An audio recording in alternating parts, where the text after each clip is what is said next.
Hello and welcome. This is James Harvey. It's my pleasure to present to you today, and we'll begin with a welcome to country. I am here in northern New South Wales in a lovely place called The Pocket near Ballynudgel, and we are in the Bundjalung Nation and part of the Minjibul clan group area here. And so we offer our respects and acknowledge our privilege of living here and attending to the country. So move on from that. So I'm James Harvey, and this is a pre-recorded online potential presence here, over there, at the heroic Ambach Perth Conference in 2021. Responding to the pervasive COVID-19 pandemic restrictions, the solution I have devised is to be audio recording and narrating a slideshow presentation. The intention being to share research material from my current DMA thesis regarding wind-based performance that could be of interest to conductors. This is a snapshot from a larger performance philosophy hypothesis, and thus is an overview. All right, so I've shifted here now inside to my, I guess you'd call it my writing studio, where I am working on the completion of my dissertation, Elucidating the Sound of It, a performance philosophy of contrabass tuba in symphonic wind ensembles at Griffith University, Queensland Conservatorium. And during the time that has passed since the call for this conference and agreeing to participate in it and coming now to being in an online situation, I'm creating a PowerPoint that I'm going to narrate and record and offer some illustrations and audio clips. I don't think there'll be more video clips. We'll see. In offering you two parts to my presentation.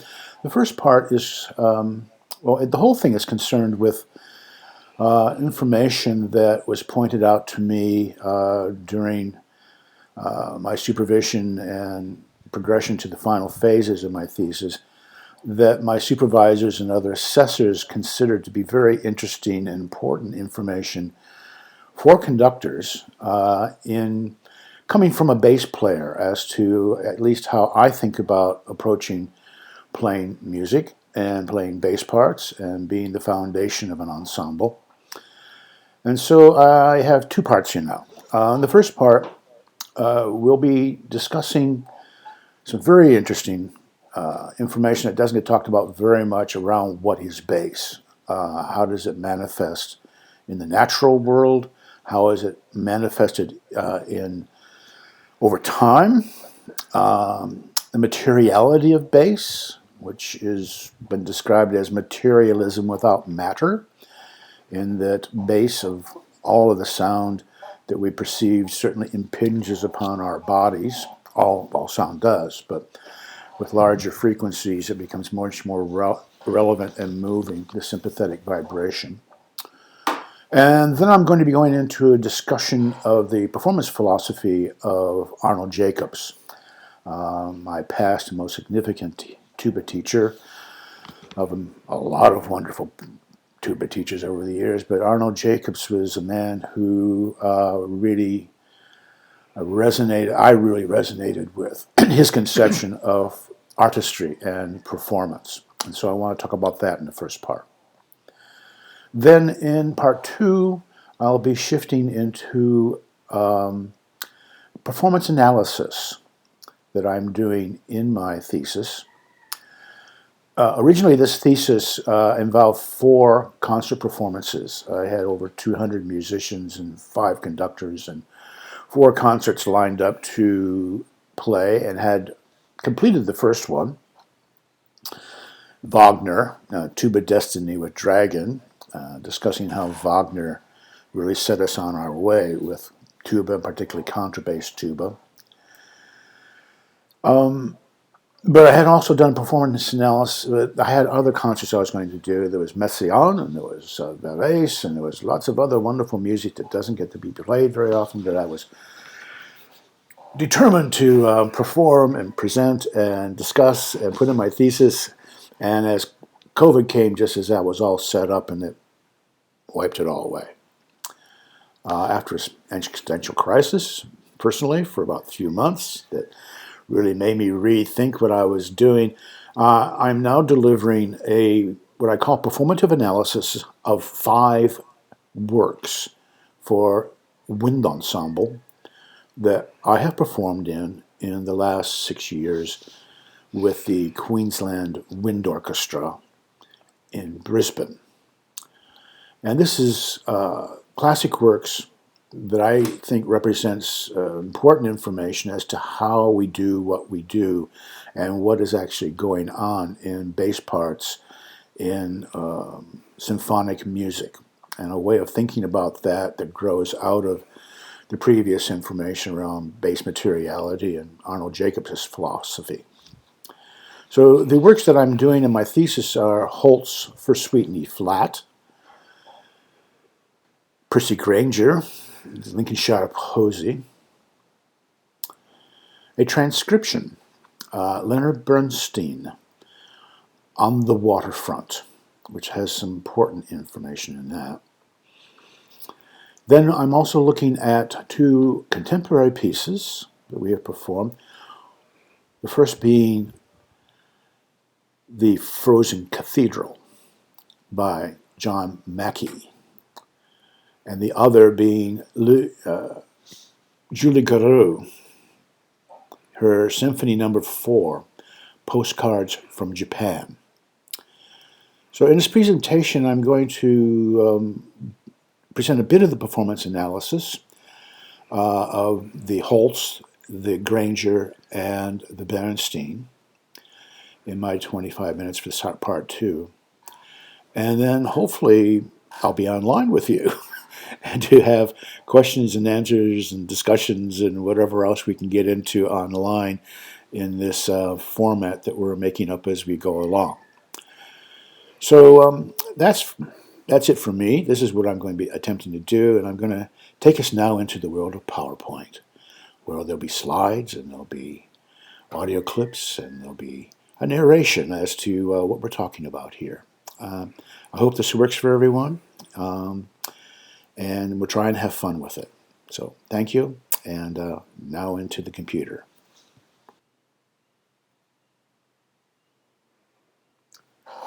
So, yes, Elucidating the Sound of It, a performance philosophy of contrabass tuba in symphonic wind ensembles. Where does this come from and what does it mean? That's what I'm working on. Look, this is a harvest for me after a very long career in music and the arts. I was originally conservatory trained in the United States, has a Master of Music Brass Instruments from Ithaca College, where I performed under Walter Beeler's Final Concert Band, deep privilege of my life. Anyway, in America, 18 years, taught at the University of Colorado, University of Wyoming, was a freelance player all over the place, and having a good life.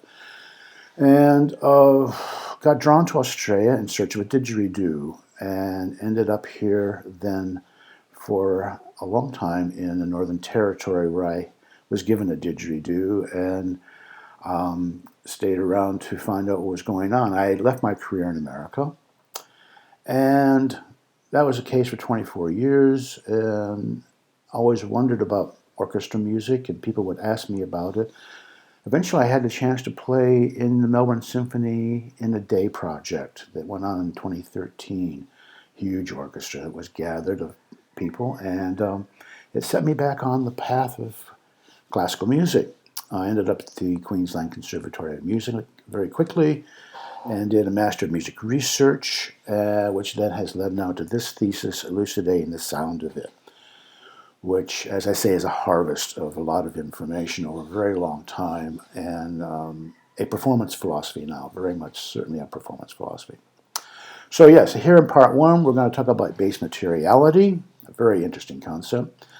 We also talk about my concert Wagner, Tuba Destiny with Dragon, which was a lecture recital that talked about how the tuba came into the orchestra. And then we'll be looking at the performance philosophy of Arnold Jacobs, who was a teacher of mine, and we're going to deconstruct his oral philosophy a little bit. So moving along. So this book, Low End Theory, is a very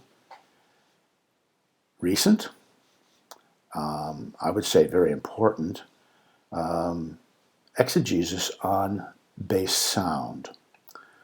Mr. Jensen's looking at it from a number of points of view, both acoustic and electronic.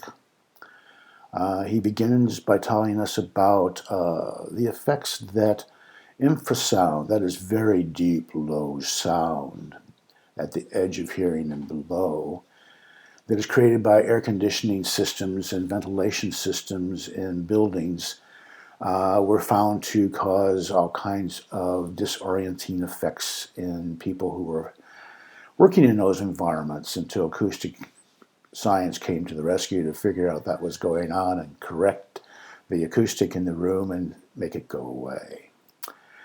But he also goes into not only that part of sympathetic vibration, but also the natural world, but also what he calls numinous technologies. So we're going to be exploring this a bit. We'll talk about natural phenomena first, and then Paleolithic acoustics. New Grange in Ireland, bells and organs and what I'm calling ancestral voices. So, natural phenomena, thunder, earthquakes, avalanches, the ocean shore, where there's very deep, profound bass, all predate humans on this planet. It's theorized that thunder and lightning strikes part of the cause of life on Earth. Now, certainly these and other things in the natural environment, such as beasts that bellow, were deeply imprinted in consciousness very early. And so in a certain way, we're kind of hardwired for bass. It isn't all that common because it takes a lot of energy to produce bass sounds, but when they do, they really get our attention. And these very long wavelengths that can be in feet and meters, and on beaches even larger, produce very deep and low sounds that we're becoming more aware of because of our technology. And in looking at this, we have to look at the acoustics of things and Helmholtz and such, and the spiral motif of nature that is found in pi, the golden mean, and the organization of much of the structure of the universe and life on Earth forms to this number where pi that is in geometry and everything. And also we can see in the conch shell, a very early adapted natural trumpet that by knocking off the end you can blow into it and produce some pretty wonderful sounds. The conch is still recognized to this day as an official navigation device throughout the world and is used a great deal in South Pacific, and is a model for horns and other instruments that then come along. So Paleolithic cave art, this relates to our very old ancestors who produced this wonderful art that is found throughout Europe and here in Australia as well, and predates written history. In these caves, we're talking 70, 60, 40,000 years ago, there was a flute found, was claimed to be a Neanderthal flute made out of the wing bone of a bird. It was found, has been reconstructed and played in these cases. It's an awesome sound. It was determined through archaeoacoustic study that where the paintings are is where it's the most resonant spot in the cave. But even beyond that, they discovered that there were these mysterious red dots throughout these caves, and in corners and crannies and different places that are kind of hard to get at. And they had no idea what the red dots were until they put their measuring devices there and discovered that they were very resonant spots that contributed to the sound in the main chambers, and that there was a certain identification that had gone on in the dark, however, of people attuning themselves to these spaces in order to have the greatest effect in the sounds and music that they produced in there that, frankly, we can't imagine. But we can see now and appreciate that it was going on for certain. So a prime example in archaeoacoustics that has been measured in recent times relates to the what is known as a passage tomb in Ireland, the largest known, New Grange. This is over like 19 meters in diameter. Huge structure. It's famous for the fact that on the winter solstice, on a clear day when the sun rises, the sun comes straight down the 19-meter passageway into the center of this dome stone structure and lights up the back wall that is carved with all kinds of intricate devices. You can see the opening there in that rectangular spot there. It's above with the famous curbstone that is also carved with spirals and designs and stuff. This is 3000 BC. This was made before the Great Pyramid. This was made before Stonehenge. There's a number of these in Ireland. And the acoustic measurements in here indicate that the passage tunnel is almost a perfect resonator with 12 different nodal points in it that help produce a low-frequency sound that exits into the environment, and that by its design is actually a huge Helmholtz resonator. The same thing we use today in bass speaker design to create the sound of the physical effect of the acoustic of low bass frequencies. So this is in New Grange, 3000 BC. Now we know we have ancient trumpets from other times and places. Tutankhamun's trumpets, 1500 BC, we discovered 2 of them. They're quite an interesting story. Here in this slide, we're looking at various instruments of brass horns. In the bottom left-hand corner is the Irish Dord. It's from about 800 BC. These were found everywhere. There's all different sizes of them. Some of the longer ones are like 7-9 feet long. For a long time, they didn't know what they were because of the big open end where the mouthpiece would be expected, until some didgeridoo players turned up and said, no, these are didgeridoos, and showed them how they were played. And now it's a thing. In the middle there is a lure, the Viking lure, and if you look there, you'll see there's a mouthpiece on the end of that. It's thought that the Vikings perhaps invented the cup mouthpiece. And there in the upper left-hand corner, we have examples of the Cyrnox, which was a Celtic kind of war horn that was used. It had a tongue in the head of the beast on the top that rattled when it was played, and it was used to scare your enemies and cheer up your troops when you went into battle. Made of brass, and there are people who play that to this day in replications. They're fearsome sounding things. In the upper right-hand corner, we have an olifant. This is a hunting horn made from the tusk of an elephant. This particular example was one that was the possession of Charlemagne the Great, the emperor, the precursor of the Holy Roman Empire, back around 800 A.D. In front of it there is his hunting dagger and the scabbard for it as well. Supposedly that hunting dagger, I guess you'd call it a butcher knife, is about 40 centimeters long. So that gives you an idea. The horn is fairly big. It's made famous in an epic tale known as the Song of Roland, where it was played in a final battle in the death of Charlemagne's greatest knight, Roland. So these things come down through myth, they come down through story. We know that horns were used for herding animals and for signaling and hunting and in warfare. In the bottom there of the right, on the right side, we have the Tibetan ritual orchestra radong, big brass telescoping tubes that are played in Tibetan Buddhist ritual ceremonies. I have heard these horns in person. Indeed, they are a big bass sound, a big bass blare, and they can be heard for a long ways. So, yes, horns of all kinds in ancient times. Then, of course, we need to consider great bells and organs. Organs have been around for a long time. The earliest was the water organ, which was actually a device created to study the hydraulics of water, but became a sound instrument that was taken up in the Roman Colosseum to accompany gladiatorial combats and all kinds of spectacular things. It was lost in the Western Roman Empire when it fell and was maintained in Byzantine Empire for a long time until it was returned to Europe as a gift to Charlemagne the Great. And they sent over organ makers to return the organ to Europe, where it then had a glorious career, as we all know, in churches and other things. Yes, deep sound of organs, and the fact that it is wind-driven is an important little consideration that we take up in my thesis. Then there are great bells. There are many, many great bells of huge size throughout the world.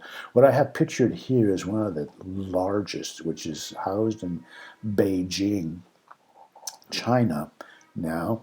It was made back in the 13th century. It was cast. It's 46.5 tons in weight.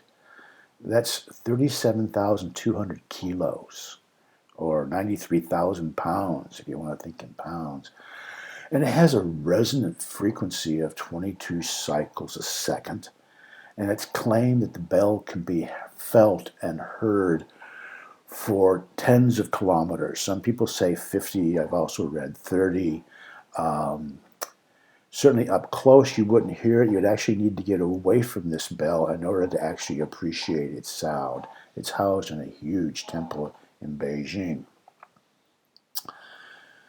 So, in low-end theory,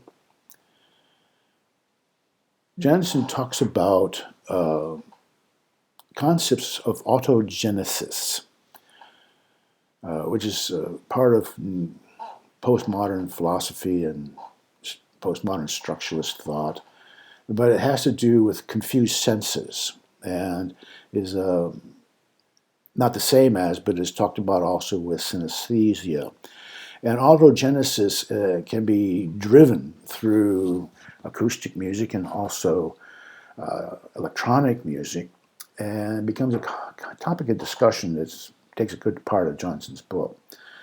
And he also discusses numinous sound design that's done in dance party music and rave cults and stuff, but also how that takes place in traditional Aboriginal societies. And so one source he has here is Miraculous Voices, a paper done by a number of people on work done in Sepik, New Guinea, where they were studying their sound makers, of which they had a lot, and a lot of them were bass sound producers. And one particular one that was driven by the bull roarer being played inside a circle of resonant bamboo pipes that were set around it to create a huge, loud, low voice that they related to their thunder deity.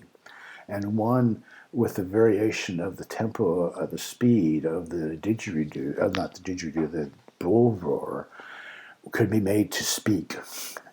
And once you heard the speaking, you couldn't ignore it, but it still had the tremendous, awesome effect of what is that these anthropologists were experiencing and studying this. So this is a very interesting paper, and you can get it off the internet, and yeah, it's certainly something to be looked into.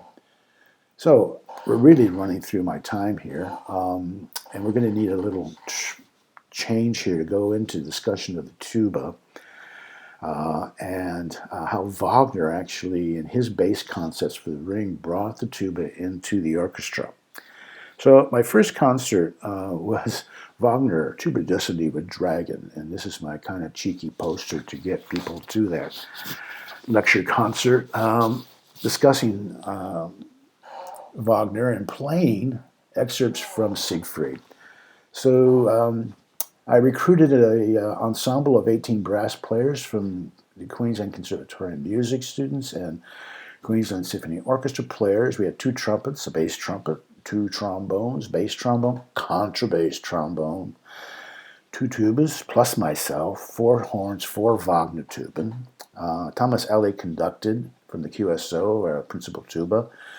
And we had Peter Luft, who would be known to many of you over there in WA, my supervisor in this grand degree, who played Siegfried's horn call after having to wait an hour of my talking and musical examples, which he eventually has forgiven me for. It was a very wonderful concert, and you can find it here at this video link down at the bottom of the left page there. It's an hour and a half long, but it's a lot of great music, a lot of great information. Now, you see here, I put up 2 examples of how Wagner did this. He had the genius of really going after the essence of bass wind sound in the orchestra that he imagined for the ring by requesting special instruments to be created. The Wagner Tuban is the most famous, the French horn on steroids that looks like a euphonium, but also the bass trumpet and the contrabass trombone. And as he was writing for 25 years, the ring cycle, the tuba came into being in 1835 in an F version, and then the contrabass tuba in double C and in double B flat around 1842, both in Berlin and then what we know now as the Czech Republic.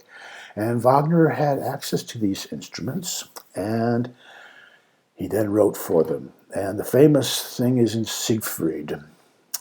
The contrabass tuba appears throughout the ring, but in Siegfried, Act 1, he actually introduces the tuba as to what it can really do well and add to the orchestral sound, which is to play softly, to be very resonant and very present softly, but also its chromatic nature now with the valve.